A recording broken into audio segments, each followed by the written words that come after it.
Ladies and gentlemen, if everyone's ready, I'll read the evacuation notice. In the event of an emergency evacuation, an alarm will sound. Everyone should exit the building by way of the nearest stairwell in a safe and effective manner. If the nearest stairwell is blocked by smoke, use the other stairwell. Please do not use the elevator. Once you've reached the main floor, follow the exit signs to exit the building and quickly proceed away from the building. Please be mindful of others evacuating and of emergency vehicles. Ms. Secretary, have you checked the roll?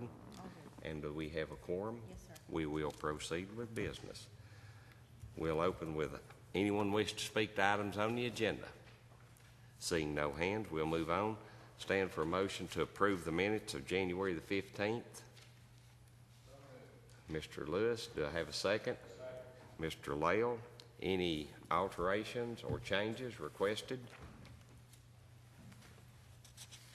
Hearing none, all those in favor of approving the minutes, please signify by saying aye. Aye. Opposed, say nay. Those are approved. Mr. Mann, if you will come to the microphone, I will recognize you for your report, please, sir. Okay. Good afternoon. One of the things I was asked to be prepared to talk about today is the impact of healthcare reform, the Patients Protection Care and Affordability Act, and its impact on the Blount County government health plan. My job is not to editorialize today. This is the law of the land now. So whether you agree, disagree, it is the law now. And so what our job is to do is to help you guys understand the impact it's going to have, not only on your employees, but primarily the way we're looking at this is really from a cost perspective. So when I do get to the points where I'm going to be reading tea leaves a little bit, I'll tell you, and I'll be very frank with you. As you guys may or may not know, when the Patients Protection Care Act, or I'm just going to refer to it as healthcare reform, so I don't have to say that every time. When it was passed, 2,600 pages was the bill, and right now we're up to 14,000 pages of regs. And you guys know, as legislators, what happens a lot of times, you pass a law, and then when the regs are written is really when the teeth of the law shows up. We really didn't know many of these things. Some of these things I'm going to talk about today were literally buried in there that folks didn't even understand were in there at the time, and quite frankly, there was a comment made, we need to pass the bill so we can read it, a lot of the way the bill was passed. So there's certain things that I don't like, and you're going to ask me, why is that way? I'm going to say, because that's what they passed, and so we're having to react to that. So let me kind of hit the highlights. My job, I'm not going to go through the whole Bible. I want to hit the things that impact you guys the most. Let me start off by saying there is zero doubt that this is going to cause your cost to increase, period. There is just no other way for me to say it. And anybody that says it's not is just not they're just not looking at the facts. There is one particular fee tax that we'll talk about, is one of those things that was sort of buried on page 2,480, and we'll talk about the impact of that's going to be. January of 14 is really when these main provisions take place. There's certain things that have happened, so let me go through and just kind of tell you the things that are going to hit y'all the hardest. Number one, there is a transitional reinsurance program fee. Okay, this was created to help stabilize the individual market. Now, when I say individual market, that means people going and buying insurance on their own, not your group, but we're going to be paying a tax in order to help those individuals that are buying it. Beginning January 14, anybody will be able to purchase health insurance with no questions asked. Okay? It's called modified community rating. Now, it just so happens I lived in Kentucky in 1994 when we implemented what was coined, the term was Hillary Care, and we went to modified community rating. And what that meant was that anybody can get health insurance without any health questions. Your rates are based on your age, your sex, your zip code. That's it. That's how they generate. It's not how healthy or not healthy you are. You may be waiting on a kidney transplant, but that's not going to impact your insurance costs. Well, one of the things in order to try to mitigate some of the insurance company's losses by, let's say that it's me and I'm waiting on a kidney transplant and Blue Cross is going to charge me $500 a month. Well, they're obviously going to lose money on me because a kidney transplant is going to be $150,000 or more. Is all employers across the country beginning January 14th are going to be paying, if you're self-insured, I'll talk about fully insured in a moment, this transitional reinsurance program fee. This fee will be $5.25 per covered life per month. So per member on your health plan, per belly button is one way to think about it. It's not how many employees you have, it's how many members you have. So if you have a family that has six, a mom and dad and 4 kids, then they count for 6 times that $5.50. $63 per member per year is another way to look at it. For Blount County, that's a $250,000 tax that you guys were not expecting, hadn't paid in the past, until these regs got fleshed out, didn't know that that was going to hit. So that's $250,000. We have not been communicated with how that's going to be collected, but they're going to collect it. There's no doubt. What we think is going to happen is they're going to collect it from our reinsurance carriers. And yes, ma'am. Who is that? I'm sorry, the federal government, IRS or the DOL. The IRS is charged with collecting the taxes. The 2 taxes that are being generated up front are number 1 of this transitional reinsurance fee. The second tax is the fully insured carriers are being charged 4.7% of premium that they write as a tax to help offset the cost of these individual insurance programs. The folks that haven't been able to get insurance in the past to cover those, does that make sense? Somewhat. Okay. But, I'm thinking if they're getting private insurance, how is paying a fee to the government going to help cover these costs? Or do you see what I'm saying? I'm thinking, why are they getting money? Yeah. Well, in some of that, the insurance companies are going to be subsidized somewhat when they show their medical loss ratios, meaning I'm Blue Cross of Tennessee, and I can show that I wrote 1,000 new individual policies, and for those 1,000 policies, I collected $1 million. I'm just going to use some very round math here. But I paid out $1.5 million in claims, meaning I took a $500,000 loss. These new taxes that you guys are paying are going to offset those losses. Okay, thank you.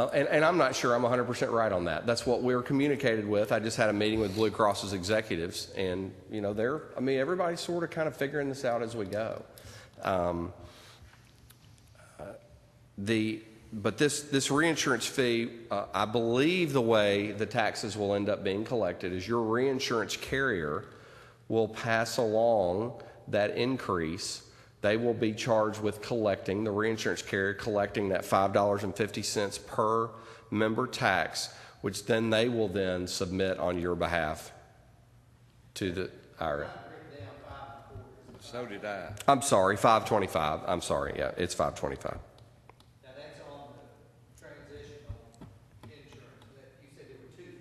There are 2. You guys are only subject to one of those because you're self-insured. I was just having this conversation with Don. Let's say that we were fully insured. Your fee would be 4.5%, depending on your body count, 4.5%, 5% of premium. Rather than $250,000, it would be closer to $800,000. So my employers who are large enough or significantly large who happen to still be fully insured, and there's some out there, the tax they're going to pay is going to be significant. It's 5% on their total premium that they pay. Where you guys don't pay a lot of premium, so the way the federal government designed this tax was to collect it on a per member basis rather than a pure premium basis because they didn't want the self-insured employers to be exempt from this tax. Anything else about the transitional reinsurance? That is an annual tax, so it's a $250,000 fee that the county will have to pay every year beginning. Yes, sir. That's when we begin to keep score. Obviously, your body count goes up and down each month as we hire and folks retire and move on. So I can't tell you exactly what it's going to be, but $250,000 is pretty close. based on our body count today. Secondly, we now have mandated benefits that are required to be covered under your health plan. Your plan excludes very few items that are medically necessary. Almost the only ones ever are those for cosmetic. We don't pay for, facelifts and tummy tucks and those kinds of things. Now, occasionally someone will have an eyelid that's drooping below the point that it's impacting their vision. And while it may make them look more attractive, we're having it done to correct vision, that's not the reason why. But there are new benefits that are mandated. Primarily, these are related to women's health issues. Beginning January of 14, the health plan it is required that females on your health plan can get their contraceptives for no cost. So if you remember back during the November election, there was a lady by the name of Miss Sandra Fluke, and sort of that whole, trying to jog your memory, war on women was kind of going on, and what that was about. And University of Notre Dame, some of the Catholic churches have really, Hobby Lobby as an organization have really been protesting the fact that they don't want to be told that they have to cover contraceptives on their health plan. My understanding theirs is not a financial reason, it's a religious reason for them. And so what they were objecting to was the regs or the law and the way the regs have come out that says we cannot charge, the female member can be charged no copay or cost share for their contraceptives. So I hate the word free, but essentially that's what we're talking about.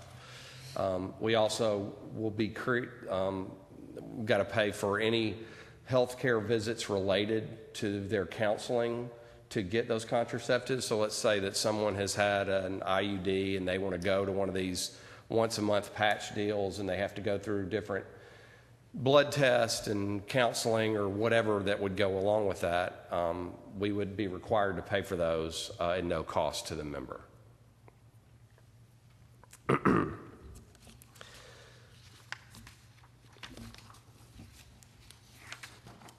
There are limits that have been placed on, some of these are not going to apply to you, but I need to kind of put them in context a little bit to understand why it's going to cause people's costs to go up. There is no more pre-existing benefits, period, anymore. We can't charge any pre-ex. So, for example, if we have an employee who starts to work today and they haven't had insurance for the last 6 months, and they have a child at home with cystic fibrosis, in the past we have had a pre-existing clause that says we're not going to pay anything on that cystic fibrosis until they've been on the plan for at least a year. A lot of us are familiar with that. Well, those will no longer be able to happen. So what's going to happen now? Blount County could hire someone January 2nd. They could have a spouse or a child or themselves that have a real serious medical condition. The county would be required to cover that surgery, be it $10,000 or $200,000. Period. I mean, they just would. So in my 5 or 6 years of working with you guys, I know we've had claims that we have not paid because they were a pre-ex condition. Jody, I know we've run across those. They don't happen all the time, but I mean, this is sort of one of those things that's death by 1,000 paper cuts. I mean, these things add up and you end up being at some significant dollars pretty quickly. There are no more limits in terms, there's no annual and lifetime limits for payouts. So, for example, I'll use in the past, you guys have had $1 million or a $2 million, not only an annual, but a lifetime limit. Well, actuarially, I hate to be so cold, but it's hard to live past $2 million in claims. Most people just they're not able to stay alive because the condition is so. But I have a client right now in Greenville who has a burn victim at the Emory Burn Unit, and she's up to about $4 million in paid claims now. And that employer is paying for that. And what's happened is reinsurance carriers used to have a limit of $1 million or $2 million. Well, now they're required to have unlimited benefits, which means as a reinsurance carrier, that's more risk for the carrier, so therefore they're going to raise premium. It's it doesn't, that's, unfortunately, you, the end user, end up paying for all these additional things that we've put in. I think the other big thing that, as I look down the road, that concerns me about your health plan, the 2 to 3 to 5 year viability of your health plan, is how are other employers going to react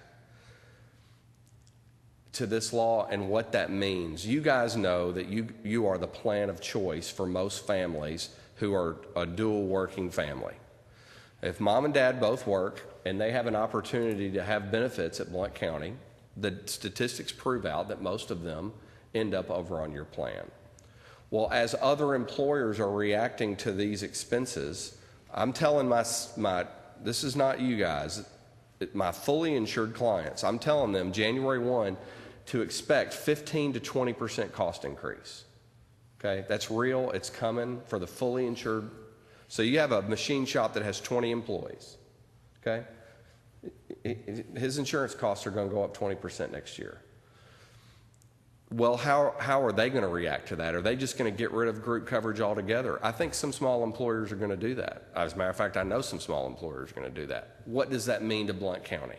Bring it back to you guys. People ask me all the time, Drew, how do we save money on our health care plan? My first response every time is to get people off your plan. Well, the opposite of that is true. What's the fastest way to spend more money? Is have more people on your health plan. So as other small employers may be dropping coverages, you guys are going to end up with being even more so the plan of choice. Does that make sense? You guys tracking with me on that? Now, that's where I'm going to tell you I am speculating a little bit, but based on what I know is happening in the market, we just met with the executives last week from Blue Cross. They're expecting a 10% trend, medical trend. They're expecting a 5%. They've got a load for this new tax. And then some of these multiple things I talked to you about are going to add up to at least another 5% for them. Well, they are going to directly pass on that 20% to their employer groups. Why? So why is this 20%? Well, if you're Blue Cross, they know by being federally mandated to cover, and I pick on Blue Cross because they have a 70% market share in our state. They're the 800-pound gorilla, and it just makes sense to use them as the example here. If they've got to cover all these individuals that haven't had insurance or haven't been, that need it, but for whatever reason, and now they're going to start having claims, they've got to cover it. They've got to basically get that premium from all their healthier groups, for lack of a better way to describe that. Does that make sense? I mean, when you get down to it, it's really pretty simple. The employers that have had coverage like yourselves, good news is you're self-insured. You're not going to be impacted as much, but it is still going to be a negative impact for you guys from a financial standpoint. Any questions I can talk about health insurance exchanges for 30 seconds if you want me to, but that doesn't really impact you guys right now, so I don't want to, I know this stuff is kind of confusing as it is. Randy, did I leave anything out that I was supposed to say? One question I have is, will we still have a waiting period for people to be covered on? The maximum waiting period that you're going to be allowed to have under health care reform is 90 days. Since you guys are under that doesn't impact you. We will still be able to have that waiting period, so it's a great question. I just talked to an employer today in Decatur, Tennessee. They have a 6-month waiting period before people can get on their health plan. They have 175 employees in that 6-month wait right now. So I now have to explain to them, okay, by taking from 6 months to 90 days, here's the financial impact that's going to have on your company, because they're bidding jobs. They need to load that back in their bids, if that makes sense. I mean, they work on when they're bidding work, they got to know their benefits and their hourlies, and they got to factor that in jobs, so. Don, we've talked about this so many times. Is there anything that I didn't say that I needed to? Okay. Yeah. I mean, there's a lot more in here, but again, I'm trying to just talk about the things that impact Blount County. Now, that is only medical only. It does not affect dental at all. No, at this point, healthcare reform has not been dental and life, and all your other insurances really have not been impacted at this point. We do think that they're going to do some things on dental, but not yet. Right, what with Congress as it is right now, I don't know they'll be able to pass it. Excuse me 1 second. If you want to talk, just hit the button in front of you and it'll light up. I've got, you can turn your own light on.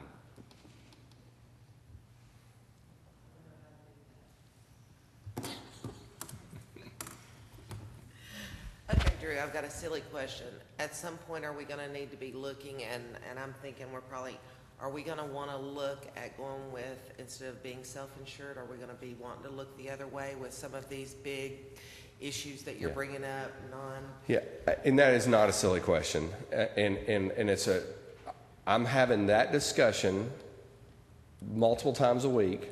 It's actually the other direction, and let me explain to you why. I've had more clients who are fully insured who have been on the bubble of are they big enough, can they manage the cash flow to be self-insured, that are now going to consider to go self-insured. So I'm going to tell you, I can't foresee a reason that you guys would go fully insured. For one easy reason, it would cost the county $500,000 in an annual tax. This new tax is going to be roughly $250 for you guys. It could be as high as $800 if we were fully insured. So my first response is, I still think you'll be self-insured. Where most employers have a difficulty with self-insurance is, as you guys know, Randy and Don and the folks that see the accounting, our claims aren't like this.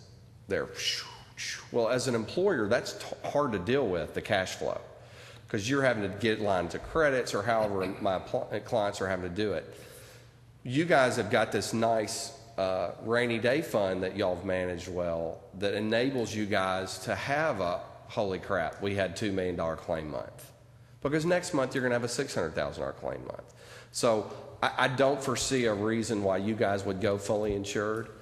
Secondly, it enables you, by being self-insured, you have pretty much control over what the plan design looks like. For example, I have a lot of clients who have deductibles over $2,000 today for their employer, and while you guys may say, holy, that's a really large deductible, Blue Cross's average deductible in the state of Tennessee now is over $1,000. It's, I think, 1,400-ish.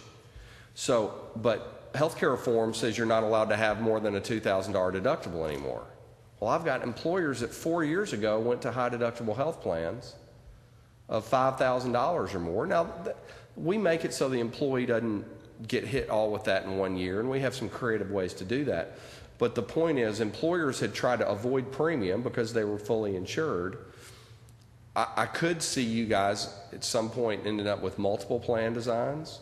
I could see you guys doing some creative things because, again, I do believe you're going to end up being the plan of choice, even more so than you may or may not be today. But to answer your question directly, I can't see you going fully insured. If you don't see that, Drew, I don't remember how long ago it was, but you all brought in a series of planned possible changes several years ago. Mm-hmm.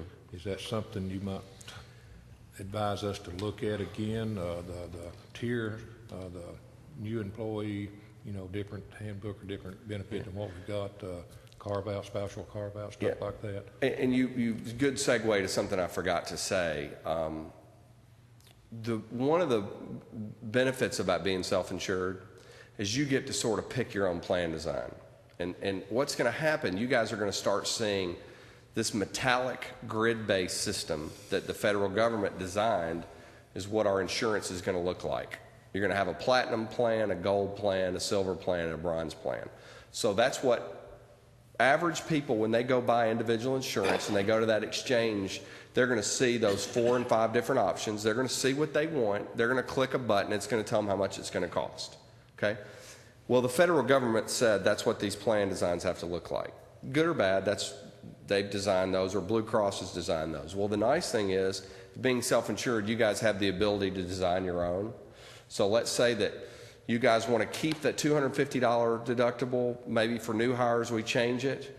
Maybe we want to raise the out-of-pocket on new hires. Maybe we want to have 2 plans so employees can say, we're healthy, I'd rather have less money come out of my paycheck, or I'd rather, I'd rather pay more through my paycheck weekly than I would, have a big, scary deductible that they perceive. So there are a lot of creative ways that I would encourage you guys to constantly be looking at, whether you're going to go down that road or not. You are going to get inundated with healthcare reform in the next 6 months. I mean, it is. I talked to a client today. I asked her, I said, what did we do last year when we weren't talking about this? Because someone made a joke earlier. I guess I had a lot of free time. I'm not sure, but all we're doing right now is healthcare reform. So, I mean, I would constantly be looking at those different options, and I've got them built. I mean, we have to update them, but it's not like it's tons of work on our part. And that's what y'all hire us to do. We're happy to do the work. Could you get that to us as soon as possible? We're in the budget process now, and I personally would like to Whatever see direction that. y'all give me to do is what I'll do. So We will be scheduling our next meeting before we leave here tonight, Mr. Dunlap, if that works for you. Yeah, it will. Could I ask, I guess, one more question, not to Drew, but to Randy? What's our status, Randy, on our balance in insurance? And have you all made plans for this in this coming year's budget? I know we're looking at implementing in January. That's $125,000 to get us through this budget, and then next year could really be, the 250. Is there any plans in place now for that we're looking at coming up within this coming budget year? To answer your first question, the fund balance is over $4.5 million right now in the health fund. To Drew's point earlier about the cyclical nature as to when people have procedures performed, obviously you don't always get to schedule those. Sometimes you can, but back around the holiday season, we were constantly writing checks every week to have enough money in our claims account to pay these charges. I think it was about $1.3 million in less than 3 weeks. So that speaks to the cyclical nature. The budget proposal that's before the budget committee right now is the same pricing structure for premiums that this body has adopted previously for the current year. So until this body takes an action, I don't have any authority to change any rate structures right now. Knowing what's coming down the pike, though, that could not be incorporated in this budget process? Yes, we would have time to do that if this body acts. Mr. Lewis? Nothing in particular. I guess, to summarize, Drew, what you're saying, the fee is going to go up automatically. We're probably, unless we make some kind of change, we're going to increase our participants. I would expect that you would. Just because we're that much more attractive now probably than we were. Well, it's sort of the analogy I use. By doing nothing, you're actually doing something, because the rest of the market is moving. Is doing something. They're doing something, and Denzo's a great example. Right here in your backyard. I mean, Denzo had the best benefits ever, forever. I mean, didn't charge anybody, and if you look at their benefits now, I mean, they've got high deductible health options. They've got, I mean, if you want the rich plan, you can still have it, but rather than being free, it's $200 or $300 a month for. And for families, it might be $500 a month. So, yeah, I mean, you continue to become more attractive because you guys have, but here's the thing. I mean, the one thing I always remind myself is I can't look at you guys in a vacuum. There's the compensation piece of it too, I mean, the benefits, yes, that's the world I live in, but, when I look at what y'all's folks are making, you have X percent under a certain salary threshold, so I don't want to, not do that. But yes, I mean, I expect you to have more bodies on your plan every year without hiring new folks. Yeah, which will automatically increase the claims. Yes. Okay. Okay, thank you. Go ahead, Mr. Mayor. Drew, the $525 per member as we stand right now is $250,000, with the plan staying as is. Yep. But you're saying as a plan of choice, we could calculate we'll pick up 10%? Mayor, let me just tell you, medical trend is roughly 8.5%. Okay. You guys, and we've talked about it over and over, y'all have had a great run from your move from Health Cost Solutions 5 years ago when you went to Keratin. your costs are still below your 2007 claims, which is just unheard of because we've all gotten older. You guys have added more people. It costs a whole lot more to have the same procedure in 07 than it does today. I mean, you go tell Blount Memorial that you'll pay them for that heart cath the same as they charged in 07 and watch them laugh. It just, that world doesn't exist. So y'all have had a great run. So my point here is if I use medical trend that everybody else has been experiencing in that 8 to 9% range, that's what it's going to cost to have the same bodies that you have. If we don't add any bodies, I would expect your cost to go up 8%. Okay? Somewhere between 8 and 10. And 8% of 220 of 250,000. No, sir. 8% of 17 million. Okay. Plus, our reinsurance is going to go up. Don, coming from the risk side prior to HR, let me just give you a little heads up. The reinsurance carrier's taken a bath on you guys the last 3 years. Combined premium, we are $1.5 million. Combined payouts, they've paid out 2.2. I mean, but we've managed to keep getting to buy your business. That's not gonna happen. You guys are gonna end up taking a little bit more risk at some point because you're gonna want to avoid premium. Anytime you take more risk, if we have those claims, we're gonna pay claims. So that 8% plus the unknown of, are we gonna end up with more bodies on our plan? And that's the one thing, Mayor, I just don't know what that's gonna look like because it's hard for me to gauge how the other employers are gonna react to healthcare reform. Because we don't even, I mean, our mayor, or excuse me, our governor decided that the state of Tennessee is not going to run its own health insurance exchange. We're going to let the feds do that. Well, the feds aren't ready.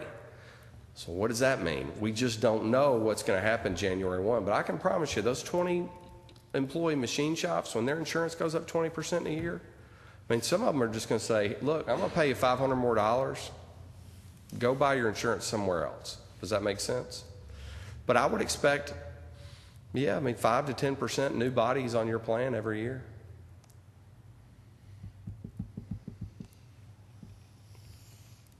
Ms. Chris. Drew, I know last year, I think it was last year that we talked about the spousal carve out. Is that something that you're recommending? Well, it depends on your objective. If your objective is, Drew, help us save money, that's one of the ways that you can do that, okay? Now, I want to be very clear. It is an effective way to save money. We have done it for many clients.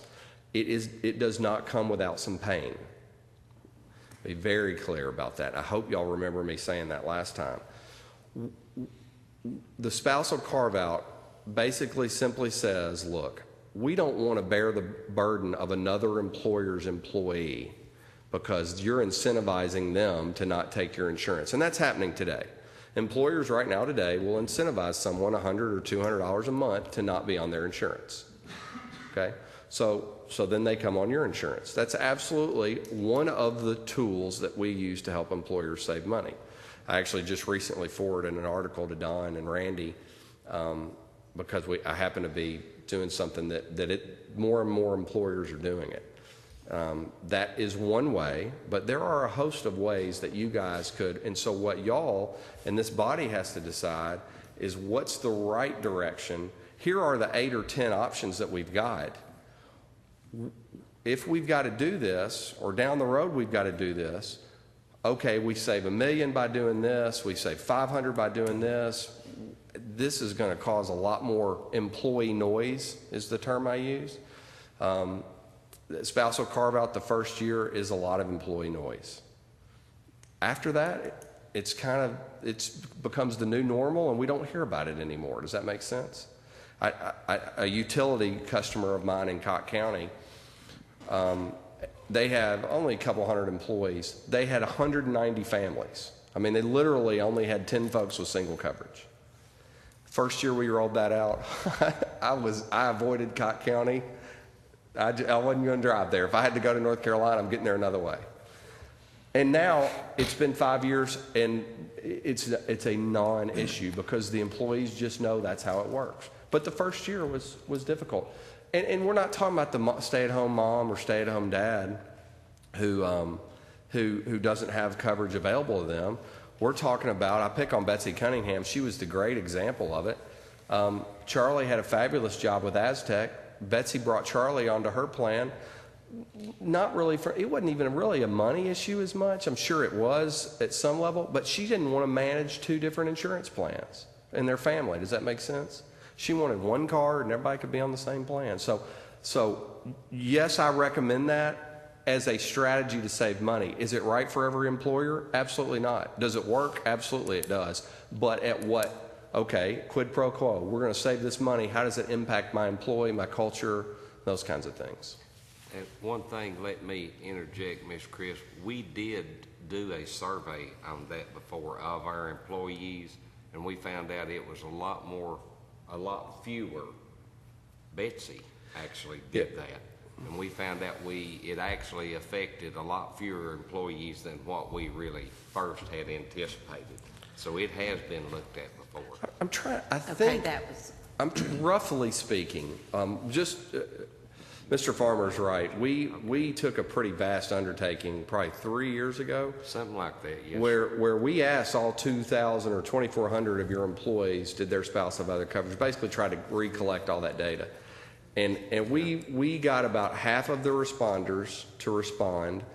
And so we had to use if we had this ratio based on the responders, if we use that same ratio for the non-responders, it was not an exact science. But we think there's 200-ish folks that are probably in that bucket. It's not, we have probably about 1,000 families on your health plan today. So we're talking about 1,000 folks that this could impact. And so we think it was roughly about 20% of those folks. High or low, again, we had to do some creative math at the end. Well, you were saying that we would be having more people to come over to our insurance with the increases in the other places that they would just, is there some way that we could do a clause, when we hire somebody that, if your spouse has insurance that. That's exactly that's how the spousal carve out works. Yeah, but starting from that day, I would have to, I don't know that answer. I'll be happy to, if the committee wants me the body wants me to look at it, I will definitely find that out. I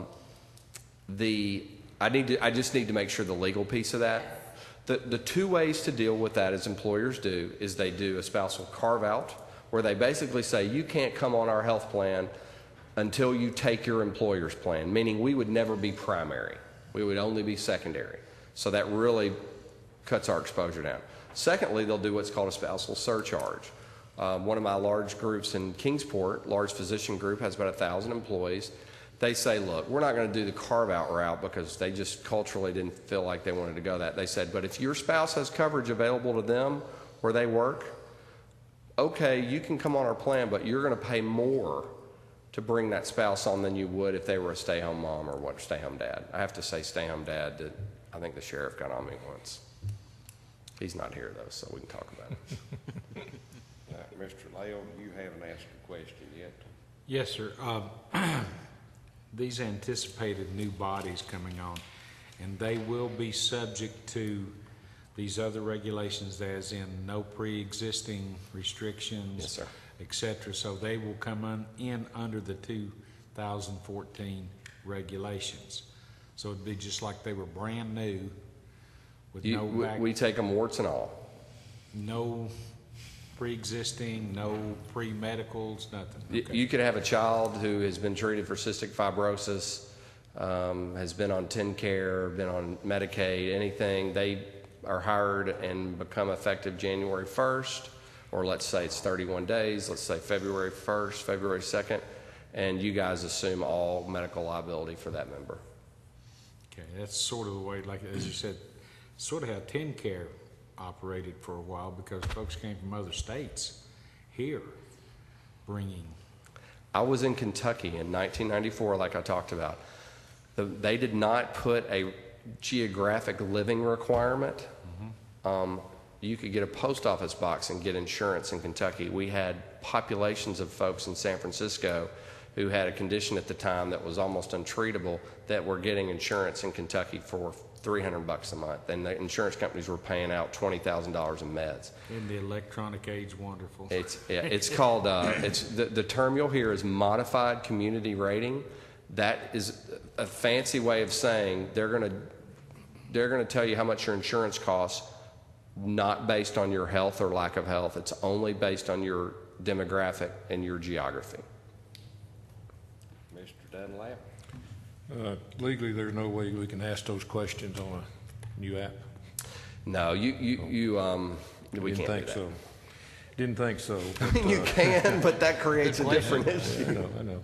But going back to, going back to a little bit of what Phyllis said and what we talked about a little bit earlier, Drew. I've been accused in the past with the motions I've made for the employees and their benefits, especially from some of Gary's constituents, this being my committee. I control this committee. But it's at that time, times were everything was going extremely well, and it was, yeah, it was working good, and I've seen a difference in just those few years that we have left the benefits alone for the employees, and there is a major difference in what's out there and what we are, and that's being attractive. And I'm looking at an extremely major difference in what's being practical coming into Blount County government and what we've got to offer. I mean, I loved it. I worked hard for it. The people on staff has worked hard for what we've got. And right now, it's beginning to look like, according to our lovely federal government, we're going to have to look at being responsible. That's what I asked you, and I want to make this motion before we leave here tonight and we set our next meeting. I do want to see those updated numbers on everything that we had in here before. Drew, if you would, please, sir. Mr. Lewis? I agree with Bill 100%, and I think, Drew, it was 3 years ago that there were several options that you looked at, which included some of what you're talking about now. So if you could bring those plus any other options that you would think viable for the county. And my concern is, if we don't do something, that 4 or 5 years from now that we don't have anything because we can't afford to provide it. So it seems that the sooner we look at it and the quicker we act on it, the longer we can provide, a good level of benefit for the county employees. You guys, again, I think that's, sound thinking. I will tell you, one of the benchmarks has always been what's the state of Tennessee doing. Obviously, a big population on your health plan are teachers. And if you and I'll bring this next time, I'll bring what the teachers' plans are. If you look and see what their plans and how those have gone up, because the state of Tennessee obviously has to struggle to pay those. So we do have certain parameters that we have to stay in. Remember, I think the committee may remember that the state of Tennessee requires us to have health plans that are similar, 90% actuarially similar to the state of Tennessee's offering for those teachers. But just, looking at it, you guys decide, hey, these are the things either we should think about this year, next year. And I'm happy to do it if that's what the committee would like. So. Go ahead, Mr. Lale. Yeah, thank you. Drew, I'd like to go back to something you alluded to earlier, and also would like to follow up with the last two statements by these gentlemen over here, Mr. Lewis and the Commissar Dunlap. Keeping in mind these recommendations that we can still maintain a good quality program for our employees and so forth, use the process I think that has sort of been a background, and you alluded to it earlier, our pay scale, our what we do in terms of our employees, and keeping that in mind as you look through this information and let the recommendations you might want to make in those directions reflect the fact that our pay scale may not be as good as some others there, so. I mean, it's a fact. I mean, you can't do it in a vacuum. It is indeed a fact, so. Okay, let me interject. Are you finished with your little rays of sunshine today, Mr. Mann? Yes. If you are, I was speaking with Mr. Stallions. We actually need to try our next meeting was originally scheduled for the 16th. I think it might be beneficial if we back up and attempt to schedule our next meeting for April the 2nd. That way we can meet a little bit earlier. If we need to get something on the commission agenda, that will give us ample time in which to do it, if that is good with this body. Yes, sir. Yes, sir. Okay, and I will sort of try to ad lib, Mr. Mann. Previously, when we went through this, you brought in several options, from tier plans to spousal carve-outs to increased coverage if employees paid given amounts, and if family coverage was increased. You offered several options up to and including if that was done with new employees. So if you can do that by April 2nd, is that what I hear the body requesting? Yes. Are you good with that, sir? Yes, sir. You good with that, Mr. Mayor? You good with that, Mr. Vineyard? And any other options you can think of? Yes, sir. Everybody good? I see no lights. Mr. Mann, thank you very much, but I need to add one more little anchor to your boat. Yes, sir. We also need to be looking at the employee clinic and understand that that is June 30th. So would you please also look into that for us a little bit? Thank you. Seeing no lights and there's nothing to vote on this, we will go on to the next item, which is the forwarding of the changes of the employee handbook to the full commission for approval. Mr. Stallions, I'm going to recognize you and let you sort of go over the changes. I've already got you turned on. Already got me turned on. We made just some few changes in the handbook and the commission, the agenda committee. There were some questions regarding those. Y'all should have the answers here. I reported back to the mayor, and he put this together. The questions that were brought up in the agenda committee, the one was drug testing for workers' compensation. That is a very complicated issue for two reasons. One, the Fourth Amendment comes into play because we are a government agency. And I've reached out to our county attorney and also to our labor attorney that we use. And the other one is the teachers. They did have their collective bargaining status has changed, and nobody really seems to be able to give me a concrete answer on what we can and cannot require them to do. They are, my understanding is they are in negotiations at this time on a contract, and we're still trying to determine exactly what we can and can't do with the teachers.